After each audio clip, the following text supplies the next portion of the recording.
Udah agak lama ya Xiaomi nggak ngerilis handphone baru dan sekarang alhamdulillah kita kedatangan satu lagi handphone terbaru dari Xiaomi yang kastanya ini menengah ke atas.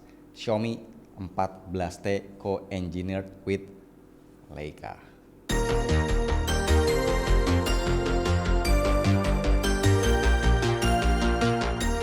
Bismillah, alhamdulillah kita ketemu lagi bareng gua Romi. Nih, sebelum bahas handphonenya, ini kan belum launching resmi ya kalau kalian nonton video ini sekarang per tanggal 26 ya. Jadi ini memang belum launching. Kita kesampingin dulu handphonenya. Gua pengen kasih unjuk nih, ada kotak hitam besar.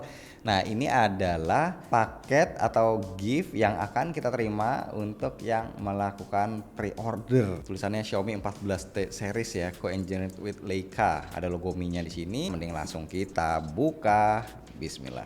Oke. Nah, pertama nih ada pin. Pin dengan ala-ala emas gitu ya, dengan tulisan 14. Di bawahnya ada tulisannya Xiaomi 14T series. Oke, ini bisa dipakai di tas atau di topi mungkin ya. Kemudian yang kecil dulu deh, ini kayaknya tripod nih, coba ya kita lihat. Oke, bener banget tuh ya, kita dapat seperti ini. Lumayan lah buat dipakai jalan nih kayak gini ya. Oke, nice. Ini bisa untuk konten. Kemudian ada satu lagi kotak, ini isinya jangan-jangan tumbler tuh kan. Bener, tempat minum. Kayak ini jujur ya, sumpah gue belum tahu ya, gue belum baca sama sekali dan gue belum ngecek isinya apa. Baru kali ini bener-bener gue cek ya. Ini harusnya bisa tahan air panas di sini. Nice. Next, satu lagi. Wow. Oh, oke, ini tali ya. Tali gantungan. Bagus sih. Kayak ular kelihatannya ya, sekilas. Terus ini kayak dompet ya. Gitu, kayak tas. Ini dibuka. Nah, ini bisa buat nyimpen handphone nih di sini. Oke. Jadi ini juga bisa nyimpen kartu. Jadi kita dapat tas, nanti talinya tinggal ditaruh di sini terus digantungin deh di leher. Oke, kita kembali ke handphonenya. Kita lihat nih, kotaknya berwarna putih, tulisan Xiaomi 14T co-engineered with Leica, powered by Xiaomi HyperOS. Ini ada tulisannya kami buatan Indonesia di belakang. Sama ya, ada tulisan dibuat di Indonesia. Terus ada spesifikasinya. Nah, ini penting dibaca nih, garansi 15 bulan untuk unit perangkat dan baterai bawaan. Tuh ya, jadi garansinya 15 bulan dan versi kapasitasnya nih yang lumayan ya. RAM 12GB, storage-nya 512GB. Jarang-jarang ya pakai yang 512 ya. Gue biasanya 256 aja udah lumayan. Oke, sekarang kita buka. Langsung mendapat kata sambutan seperti biasa, tapi nggak ada namanya nih. Kemudian di sini ada handphonenya.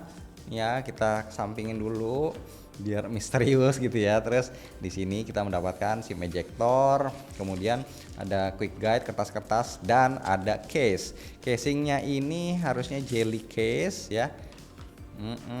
Terus dia warnanya apa nih, hijau ya, abu-abu, warnanya abu-abu, khas seperti yang kita dapat di handphone Xiaomi 14 biasa. Terus lagi di bawahnya ada kabel dengan kita dapat USB A to USB C, dan satu lagi charger kita dapat 67 watt. Nih, untuk handphonenya kita selorotin aja biar cepet.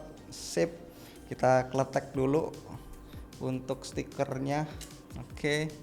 Nah, gimana ya, kalau untuk desainnya tadinya sih sebenarnya sejujurnya gue berharap akan melihat desain yang lebih bagus dari ini. Kalau seperti ini gue melihatnya itu kayak handphone mid range aja ya. Maksudnya ya nggak ada yang terlalu wah-wah banget gimana gitu ya. Bentuknya juga dia cenderung kotak tapi nggak benar-benar full kotak ya. Pinggirannya dibuat melengkung. Beratnya sekitar 190-an gram, ini di bawah 200 gram, nggak terlalu berat ya. Ya udah, warnanya polos dengan finishing matte seperti ini. Framenya dibikin flat juga dengan warna yang sama ya. Kita body tour dulu. Di bagian atas kita akan melihat ada infrared blaster, terus ada 2 mikrofon, di sebelah kanan ada tombol power. Wah, tombol powernya nih ada teksturnya, jadi nggak licin. Kalau kita pencet tuh kayak bergerigi ya.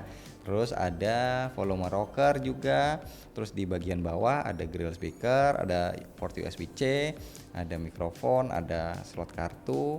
Terus di sebelah kiri ini kosong. Nah, untuk materialnya ini to be confirm nanti ya, karena gue belum dapat informasi, karena ini barangnya pas gue pegang sekarang nih launching global aja belum, jadi bocorannya itu masih simpang siur ya. Kalau framenya sih karena di sini tidak ada garis antena, jadi asumsi gue kemungkinan ini framenya dari plastik ya, tapi solid sih. Nah, dan bagian belakangnya juga sama. Ini apakah dari kaca atau dari polikarbonat gitu ya, nanti akan gue update di kolom komentar dan juga di deskripsi. Dan jangan lupa ini juga punya IP rating ya, ada IP 68, jadi teman-teman bisa agak nyaman lah, agak tenang ya kalau seandainya amit-amit handphonenya kecebur ataupun kena pasir atau kena debu. Oke, ini barusan udah gua setup, lumayan ya, agak lama dan panjang, dan gue udah setup fingerprint ya. Tampilan UI-nya seperti ini. Kita cek dulu versi OS-nya, gue belum sempat ngecek tadi nih. Nah, dia pakai Xiaomi HyperOS versi 1.0.3 dan OS versionnya Android-nya dia sudah Android 14 dengan security patch-nya out of the box dia sudah di bulan Juli. Nah, sekarang kita lihat di display and brightness. Kita coba dulu untuk refresh rate-nya. Dia bisa dia bisa sampai 144 Hz ya. Terus biasa ini Xiaomi nih. Nah, skema warnanya nih yang gue suka, dia lengkap ya. Ada original color, pro, vivid, saturated, ada advanced setting. Nah, advanced setting ini kita bisa pilih P3 atau sRGB. Oke, kita balikin lagi ke original color pro dan kita coba untuk lihat vibrasinya, karena dari tadi gua navigasi ini menu-menunya ada sedikit getaran-getaran lembut yang menurut gua ini enak getarannya. Kita akan coba. Oke, ternyata dia sudah mendukung haptic feedback tuh. Jadi kalau kita mentok nih, scroll ke atas, dari ke atas ya, tuk, udah mentok tuh, det, ya. Nah, ada getarannya enak banget, dan haptic feedback levelnya bisa kita atur tuh ya. Pas kita gesek gini, nah ini nice banget ya buat experience ngetik. Ini luar biasa mantap harusnya. Nah, sekarang kita tes untuk fingerprint. Wih, cepat. Oke, ini relatif cepat sih. Tuh, jadi gua nekan sedikit, lepas, nah, dan akurat juga. Next apalagi ya? Oh iya, kita coba untuk musik, kita lihat speakernya ya, kita dengerin.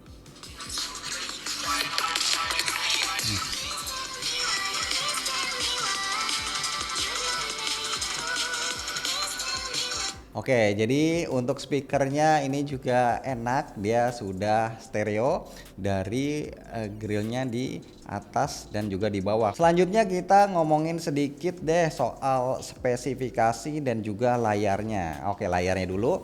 Ini dimensinya 6,67 inci, dia pakai panelnya AMOLED.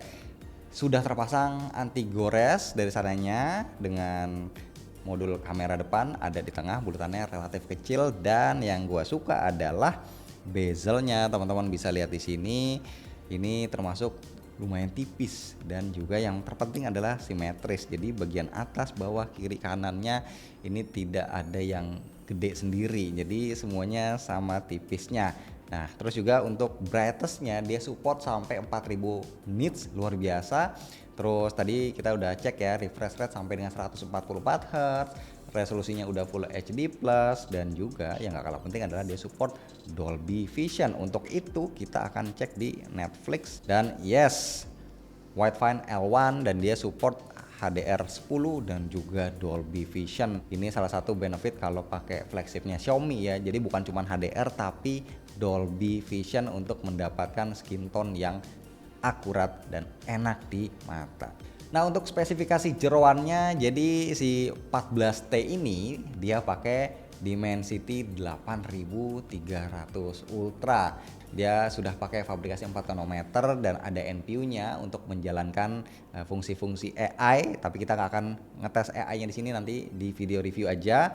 Kapasitas RAM-nya tadi kita sudah bahas di depan, ada 12 GB dengan storage-nya 512 GB. Nah, ini untuk versi yang lain dia ada 12 dan 256, kemudian ada 16 512. Jadi nggak ada yang storage 128 dan nggak ada storage 1 tera. Nah, untuk baterai kita dapat 5000 mAh dengan kemampuan ngecasnya sudah di 67 watt hypercharge. Lanjut lagi, kita mampir ke kamera. Nah, di sini ada tulisannya tuh ya, kelihatan Leica Vario Sumilux ya. Jadi ini pakai lensa dari Leica dengan konfigurasinya primary lensnya di 50 megapiksel, ada OIS-nya, kemudian ada 50 megapiksel lagi untuk telefoto dan ada 12 megapiksel untuk ultrawide. Kita coba lihat user interface-nya. Nah, ini kita pakai Pikachu aja, tapi biar aman gua nggak akan kasih lihat panjang lebar untuk UI kameranya. Jadi kita akan ngetes motret aja. Kita tes shutter lag. Oke, ini ya. Teman-teman bisa lihat nih.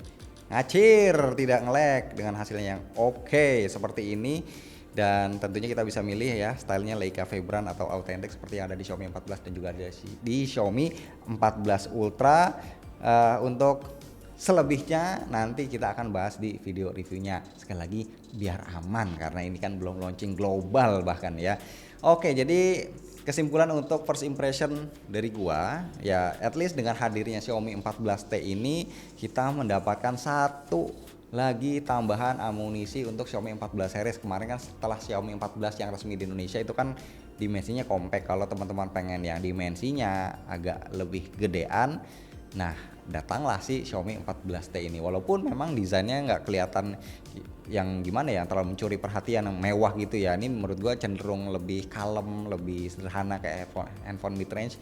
Ya, dia tetap menawarkan performa dengan spesifikasi yang tinggi, layarnya cakep, vibrasinya mantap, dual speaker juga, baterainya juga oke, gede. Ya, kita tinggal tunggu aja nanti review selanjutnya mengenai kualitas kameranya dan juga pastinya harganya kira-kira bakal berapa ya. Coba yuk tebak-tebakan, kasih komen di bawah.